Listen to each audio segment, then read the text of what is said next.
नमस्कार दोस्तों, स्वागत है आपका हमारे YouTube चैनल नॉलेज हम में। दोस्तों, आप किसी भी परीक्षा की तैयारी कर रहे हों या सामान्य ज्ञान में रुचि रखते हों या कुछ नया सीखना चाहते हैं तो यहाँ पर आपको हर तरह का कंटेंट मिलेगा। तो जल्दी से सब्सक्राइब करें और बेल आइकन को दबाना ना भूलें ताकि आप कोई भी अपडेट मिस ना करें। फ्रेंड्स, इस वीडियो में हिस्ट्री के उन सभी प्रश्नों को शामिल किया गया है जो विगत 25 से 30 वर्षों में पूछे गए हैं। यह प्रागैतिहासिक काल का दूसरा वीडियो है। पिछले वीडियो को कंटिन्यू करते हुए चलो शुरू करते हैं आज का वीडियो। पहला प्रश्न है, किस नवपाषाणिक स्थल से मानव कंकाल के साथ कुत्ते के कंकाल के अवशेष प्राप्त हुए हैं? तो इसका उत्तर है बुर्जहोम, जो कि जम्मू कश्मीर में है। किस नवपाषाणिक स्थल से गर्तावास या जिसको कहते हैं गड्ढा घर, उसके साक्ष्य प्राप्त हुए हैं? तो इसका उत्तर भी बुर्जहोम एवं गुफकराल, दो स्थान हैं, बुर्जहोम एवं गुफकराल, वहाँ से प्राप्त हुए हैं। वह नवपाषाणिक स्थल जहाँ से पशु हड्डी के उपकरण एवं हिरण के सींगों के उपकरण मिले हैं, तो उस स्थान का नाम है चिरान, जो कि सारण जिला बिहार में स्थित है। दक्षिण भारत में नवपाषाणिक काल का मुख्य स्थल कौन सा है? तो यह है कर्नाटक में बेल्लारी। यह प्रश्न कई बार पूछा गया है। किस नवपाषाणकालीन पुरास्थल से राख के टीले के साक्ष्य प्राप्त हुए हैं? तो इसका उत्तर है संगनकल्लू, जो कि बेल्लारी कर्नाटक में है। पिकलीहल उतनूर से, दो जगह से प्राप्त हुआ है। अब दक्षिण भारत के नवपाषाणिक स्थल के बारे में जान लेते हैं। मास्की, ब्रह्मगिरी, हल्लूर, कोडक्कल, पिकलीहल, संगनकल्लू, टी नरसीपुर, तैक्कल कोट, जो कि कर्नाटक में है सारे, पयमपल्ली ये तमिलनाडु में है, उतनूर ये आंध्र प्रदेश में है। नवपाषाण काल की प्रमुख देन: स्थिर ग्राम जीवन का विकास, कृषि का विकास, कुंभकारी निर्माण, आग का सर्वप्रथम प्रयोग, पहिए का आविष्कार, ये सब नवपाषाण काल की प्रमुख देन है। अगर प्रश्न पूछा जाता है कि आग का सर्वप्रथम प्रयोग किस काल में हुआ, तो इसका उत्तर होगा नवपाषाण काल। पहिए का आविष्कार, आग का सर्वप्रथम प्रयोग या कुंभकारी निर्माण यानी मटके का बनाना, कृषि का विकास, तो सारे नवपाषाण काल की प्रमुख देन है।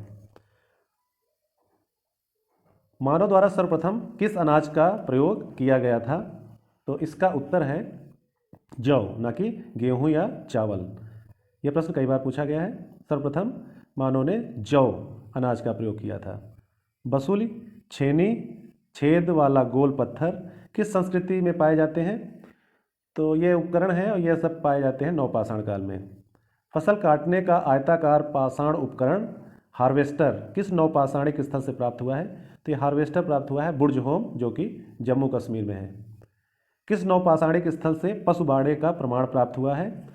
तो पशुबाड़े का साक्ष्य प्राप्त हुआ है महगढ़ा, इलाहाबाद, जो कि उत्तर प्रदेश में है। अब कुछ और प्रश्न देखते हैं। चित्रित शैलाश्रयों की सबसे बड़ी मेखला कौन सी है? यह है जौरा, जो कि भीमबेटका में है। भारत में पूर्व प्रस्तर युग अधिकांश औजार किससे बने थे? तो पूर्व प्रस्तर युग के अधिकांश औजार स्फटिक से बने थे। किस प्रागैतिहासिक स्थल से भारत की प्राचीनतम झोपड़ी के साक्ष्य प्राप्त हुए हैं? तो यह है पैसरा, जो कि बिहार में है। उच्च पूर्व पाषाण युगीन स्थल जहाँ से शुतुरमुर्ग के अंडों पर चित्रांकन का साक्ष्य मिला है, वह है पाटड़े। पाटड़े स्थल से शुतुरमुर्ग के अंडे पर चित्रांकन के साक्ष्य प्राप्त हुए हैं। उत्कीर्ण शैल चित्रों को क्या कहा जाता है? तो इसका उत्तर है पेट्रोग्लिफ। उत्कीर्ण शैल चित्रों को पेट्रोग्लिफ कहा जाता है। अगला प्रश्न है जो कि पूछा गया है, उच्च पुरापाषाण काल को किस एक अन्य नाम से जाना जाता है? तो उच्च पुरापाषाण काल को मैगडेलियन संस्कृति एवं ब्लेड संस्कृति के नाम से भी जाना जाता है। तोबा ज्वालामुखी राख सर्वप्रथम कहाँ से प्राप्त हुआ है? तो इसका उत्तर है सोन घाटी क्षेत्र से। मध्य सोन नदी घाटी का प्राचीनतम भूतात्विक जमाओं का क्रम है सिंघावल, पटपरा, बाघोर एवं खैतोन्ही।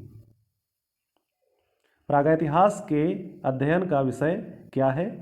तो यह है निरक्षर समाजों का इतिहास, यानी उस समय का समाज निरक्षर था। प्रागैतिहासिक काल में।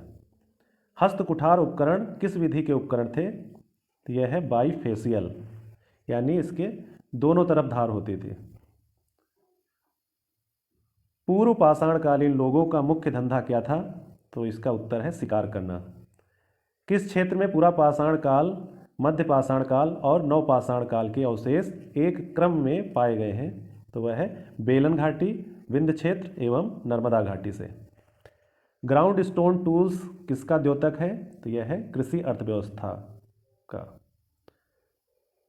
पाषाण उपकरण निर्माण केंद्र ईसामपुर किस राज्य में स्थित है?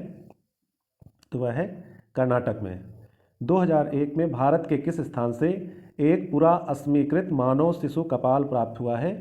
तो वह है ओदे, जो कि केरल में है।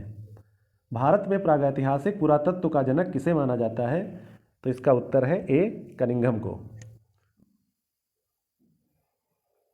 पाषाणकालीन संस्कृतियों का कालानुक्रम जान लेते हैं। एबी बेली, अनगढ़, भारी भरकम, हस्तकुठार यहाँ से प्राप्त हुए हैं। एसुली काफ़ी छोटा सुडौल हस्तकुठार मिला है। मोस्तारी मध्य पूरा पाषाणकालीन पश्चिमी यूरोप। मगदालिनी उच्च पूर्व पाषाण काल। प्रागैतिहासिक संस्कृतियों का क्रम क्या है? पैलियोलिथिक यानी पूर्व पाषाण काल, मेसोलिथिक यानी मध्य पाषाण काल, नियोलिथिक यानी नव पाषाण काल और कैल्कोलिथिक यानी ताम्र पाषाण काल। अब ऊपर के 3 काल पढ़ चुके हैं, अब पढ़ेंगे ताम्र पाषाण काल यानी कैल्कोलिथिक काल। प्रश्न है, पूछा गया है ताम्र पाषाण काल को ताम्र पाषाणिक संस्कृति क्यों कहा जाता है? तो इसका उत्तर है इस समय पत्थर एवं तांबे के प्रयोग की अवस्था या तांबे के प्रयोग चालू हो चुके थे, यानी पत्थर और तांबे का प्रयोग औजारों में किया जाता था। ताम्र पाषाणिक संस्कृति की अर्थव्यवस्था किस पर आधारित थी? तो ताम्र पाषाणिक संस्कृति की अर्थव्यवस्था कृषि एवं ग्राम्य जीवन पर आधारित थी। ताम्र पाषाणिक संस्कृति को किस अन्य नाम से जाना जाता है? तो अभी पढ़ा आपने कैल्कोलिथिक यानी या ऐसे कह सकते हो चैल्कोलिथिक कल्चर से। भारत में ताम्र पाषाण युगीन बस्तियां कहाँ से पाई गई हैं? तो इसका उत्तर है दक्षिणी पूर्वी राजस्थान से, पश्चिमी मध्य प्रदेश से, पश्चिमी महाराष्ट्र से, दक्षिण पूर्वी भारत से। इसी के साथ आज की वीडियो का यहीं पर अंत होता है। अगले वीडियो में फिर मिलेंगे, तब तक के लिए धन्यवाद, नमस्कार।